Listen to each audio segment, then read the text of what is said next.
Chapter 4. The Goose and the Duck Who Were Arrested for Disturbing the Peace.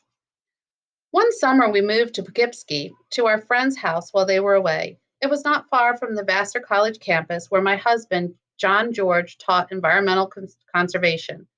Luke had not been born yet, and at that time we had a weasel, three cows, one toad, and three salamanders. The cows were named New York, Bidimus, and Lightfoot.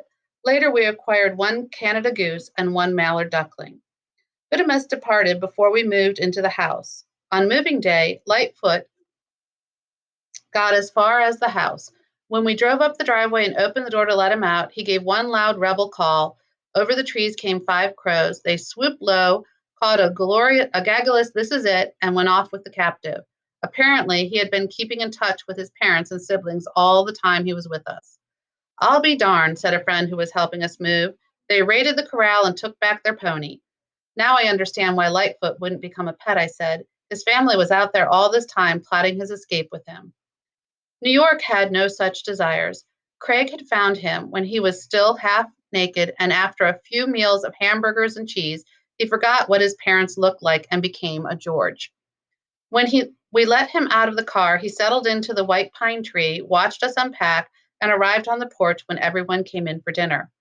Twig returned the toad to the garden before we moved. She had brought him home in late spring and let him go in the house. He had hopped under the china closet. I put off getting down on my stomach to catch him, and that might be because my ecological vacuum cleaner. And that night, he became my ecological vacuum cleaner.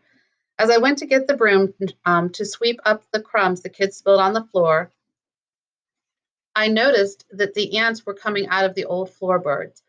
Twig and I paused to watch them carry off the food. Out from under the china closet hopped the toad. He snatched some of them up with his long tongue and retreated.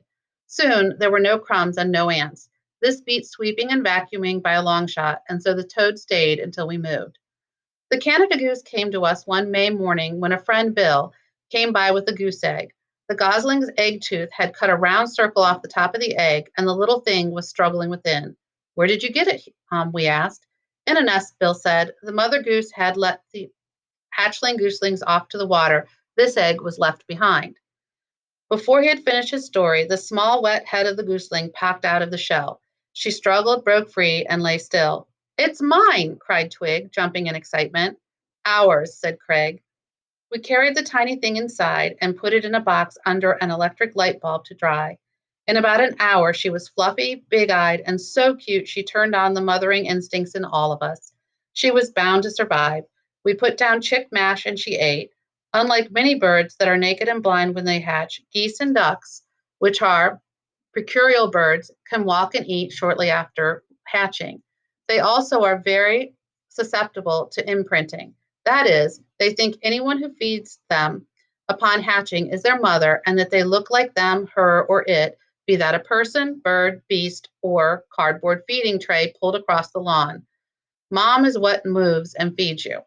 Twig learned that if she fed the gosling from her hand, she would be a mother goose. She stuck with it a few days, but soon it fell upon me to feed the goose most of the time. I became Mother Goose. When I sat down, the goose sat down. When I went into the kitchen, the goose went into the kitchen. When I hung the clothes outside on the clothesline, the goose stretched up her neck as if to hang the clothes too. Then Bill came by with another egg that was about to hatch. Out of this shell wobbled a mallard duckling. Duck dropped his head on my thumb and shivered. Craig put him under his shirt and warmed him against his bare stomach. When he was dry, he put him under the electric light bulb until he seemed strong, then placed him at the pan of chick mash. He did not eat. When after 3 hours he still had not eaten, we made a wet pablum of the mash and fed it to him with an eyedropper. Duck perked up, and by the end of the day, we put him down at the pan where Goose was eating. He watched her, learned, and ate. Presently, we had a goose that thought she was a person and a duck that thought he was a goose. When I went to the kitchen, the goose went to the kitchen, and the duck went to the kitchen. When I sat down at the table, the goose flew up to the seat beside me and sat down, and the duck flew up beside her and sat down. When I went out on the porch, the goose went out on the porch, and the duck went out on the porch. Then we all sat down on the steps, first me, then the goose, and then the duck. We were quite a spectacle, and people began to talk about us. They said our family played tag and hopscotch with a goose and a duck. It was true. They said when we drove the car, Twig, Craig, and Luke sat in the back of the station wagon and the goose and the duck sat in the power seat. It was true. And they said on hot days we all got under the hose with a goose and a duck, and that was true too. They also said that we put the goose and the duck in the doghouse at night and closed them in with a broad board. That was also true, but it was not unkind, as the statement implied. We were protecting them from Nipper, our pet weasel, who occasionally got out at night. He was the only pet that we had to keep in a pen. He was a charming pup, but a teenager. Nipper came by his name honestly. After feeding him, he nipped any toe, ankle, or heel he could find. Feeding him was pure theater. Neighborhood kids and their parents would gather in our yard to watch. First, Goose and Duck were closed into the doghouse. The dog and cat were put in the car, and the children and the adults dispatched to the roof of the car or up on the ropes of the swing. When all was ready, one of us would walk up to Nipper's box and lift the door. Out of the door, like a meteor, streaked Nipper. He circled the lawn, sniffing for food, leftover sandbox, toy trucks, bikes, and hoses, and would have settled for a heel or two if anyone had remained in the ground. Sitting on the stumps and on swings, we waited for him to wear himself out.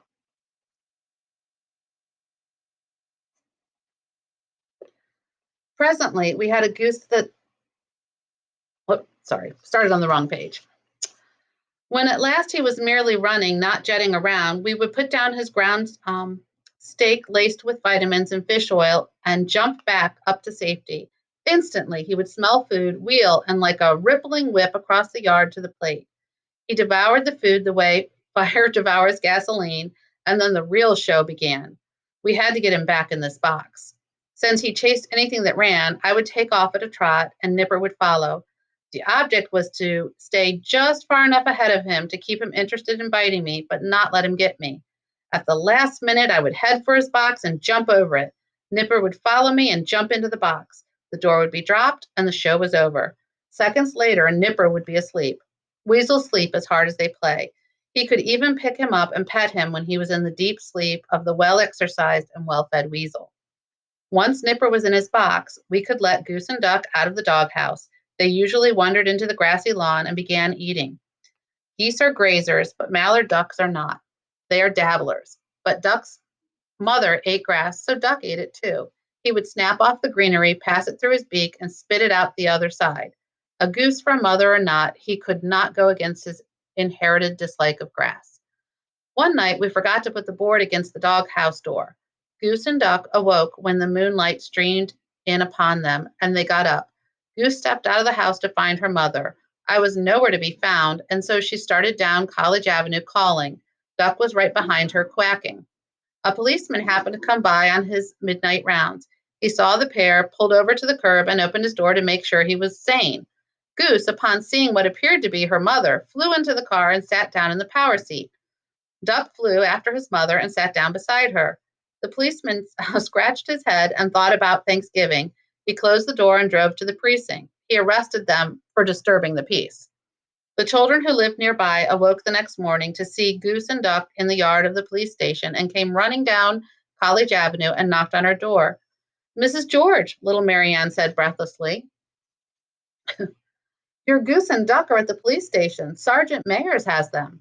They've been arrested, said her brother. The policeman said he was going to eat them.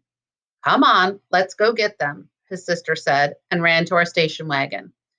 We arrived at the police station a few minutes later and found Sergeant Mayers hosing down his squad car. Goose and Duck were splashing and flapping in the spray. Sir, I said, thanks for finding our pets. I've come to take them home. What makes you think they're yours? He asked. They look like a wild Canada goose and a wild mallard duck to me. Of course, he was right. They were wild animals. We raised them, I said. They think we're their parents. They follow us everywhere we go.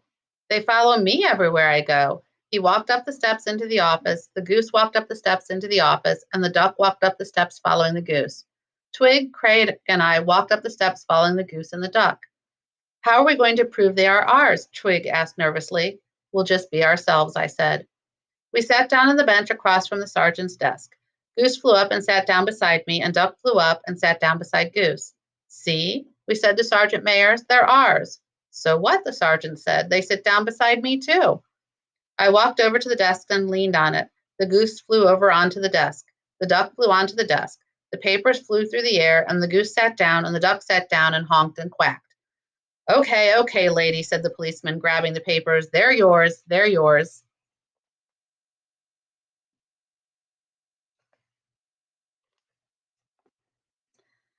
And so we put Goose and Duck in the station wagon and drove home. At the end of the summer, we moved back to the campus. We couldn't take Goose and Duck with us, so I called the principal of a private school with a pond and asked if the odd pair could live there. He was delighted to have them. Goose and Duck quickly adapted to their new parents. They followed the school children around the playground, visited their classrooms, and swam behind the canoes. One day, a group of migrating mallards came to the school pond, and Duck took one look at them and abandoned his mother. With his own kind, he discovered food at the bottom of the pond and found it far superior to grass. He took up with the bottom eaters. In the morning, when the mallard ducks migrated on south, Duck went with them. Goose stayed at the school. Ganders came and courted her, but she paid them no heed. She was imprinted on people, and in her mind, a gander was not a proper mate.